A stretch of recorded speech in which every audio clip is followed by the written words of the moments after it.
Yon, kamusta mga boss? Welcome back muli dito sa ating munting channel, ang Kanta Kwento. Alright, ito mga kwento, naku, huwag kayo nga alis dito at napakaganda ng ating re-reaction na video dito kay Sir Jerome Ibardome. Yeah, okay. Shoutout muna sa mga Jeromantics Global, especially Cavite chapter. Yan, yung mga napaka-active niyan, yung mga fans club, no? Alright. At ito nga, no, ang ating re-reaction na alam ko naman napakinggan nyo na to, pero ito is isa sa mga favorite ko na kinanta, ano, ng ating Elvis ng Pinas, Sir Jerome Ibardome, ang kantang walang iba kundi Kiss Me Quick. Kiss Me Quick, no? Ito nga daw ay aling sa kanyang Darling, no? So ito, maraming copy, maraming video na nilabas si Sir Jerome Ibardome nito, pero itong pinaka-favorite ko na ano kasi ang linaw ng video at ang linaw din ng sounds, no? Dito nga sa Itbulaga, no?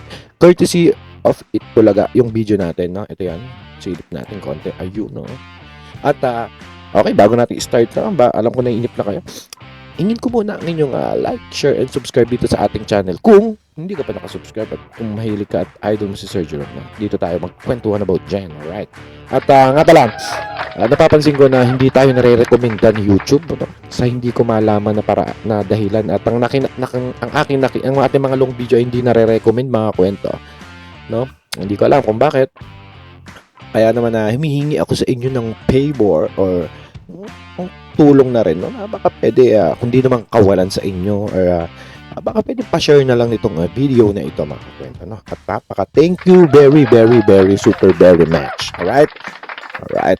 At comment nyo rin kung taga saan kayo para malaman natin kung hanggang saan umabot ang kwento natin ito. Let's go. Dito tayo.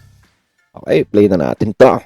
Hindi, para sa darling ko. Para sa dahil. Kiss Me Quick by Jerome Ibardome, aka Mike, stand down Elvis. Yeah. Kiss me quick Alright. while we still have this feeling. Hold me close and never let me go. Alright. Napaka ano niya dito, no? Talagang fresh na fresh, no? Kanyang vibe, o kanyang aura, no? Dito sa Itbulaga na to, noong mga panahon na to. At malamang mas lalo na ngayon, no? Meron siyang concert this April 9, no? Kanyang first anniversary dito sa industriya. Cause tomorrows can be so uncertain. Love can fly and leave just certain. Kiss me quick because I love you so. Alright. Oh, let the band keep playing. Wait lang. Okay. May gusto lang akong sabihin saglit mga kwento, no? Yung mga nag-sabi na patapusin ko daw muna yung video, huwag ko daw post, tsaka ako magsalita pagkatapos, ay, hindi po tayo ganun kasi mga kwento, no?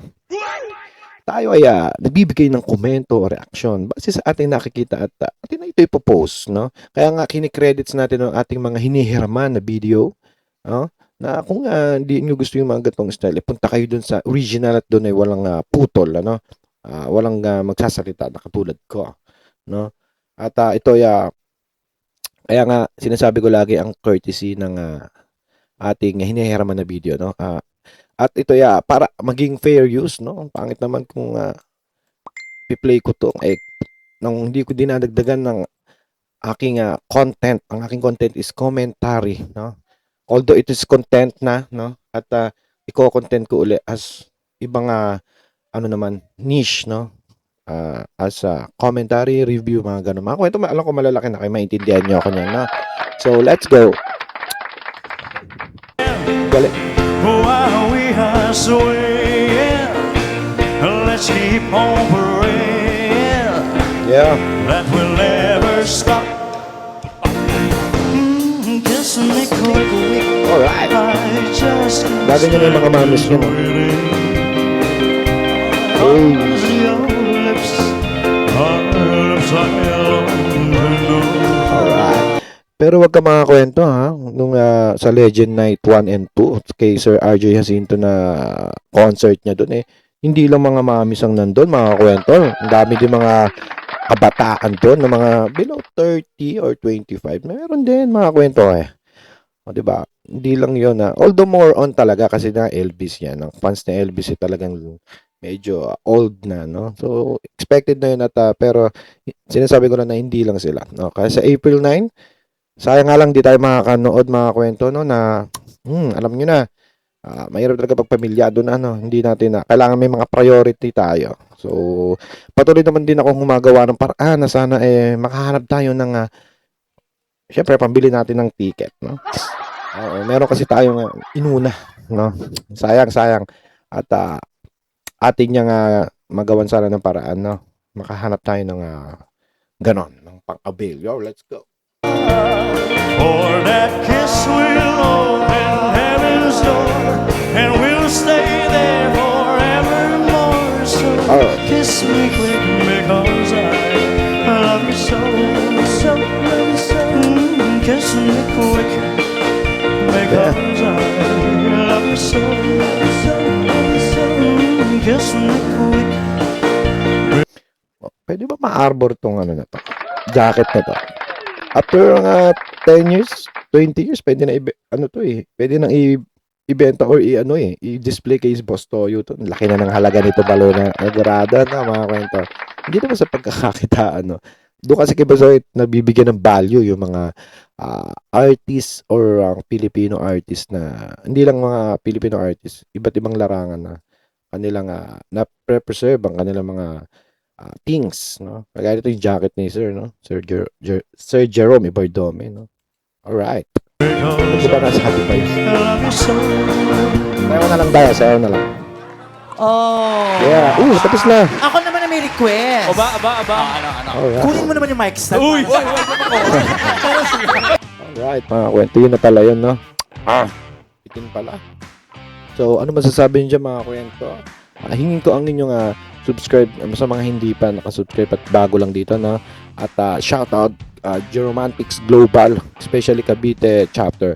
Ano masasabi niyo dyan, mga kwento, sa Kiss Me Quick ng ating Elvis ng Pinas, Jerome Ibardome? Alright. Thank you, Itbulaga TVJ YouTube channel sa video na yan, aking hiniram. So, yun. Wala na ako masabi sa kalupitan nito ni Sir Jerome Ibardome. At ano bang masasabi niyo dyan? And wait lang, bago ko makalimutan, shoutout kay Ma'am Cristina Ignacio. Yan. Oo. Kay Ma'am Lilibet. Yan. Alam niyo na kung sino kayo. Kay Ma'am Edna Reyes. Alright, mga Geromantics na yan. At anong masasabi niyo dyan? Komento nyo.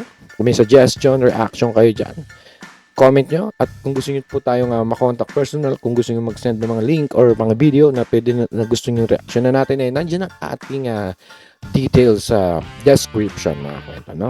Palakpakan nyo ang inyong mga sarili. Alright. At yun nga. So, paano, mga kwento? Salamat kung umabot ka sa part ng video nating ito. At see you on the next vlog, mga kwento. Muli, ito ang kanta kwento na nagsasabing mabuhay ang talentong Pilipino. Alright. Clap our hands.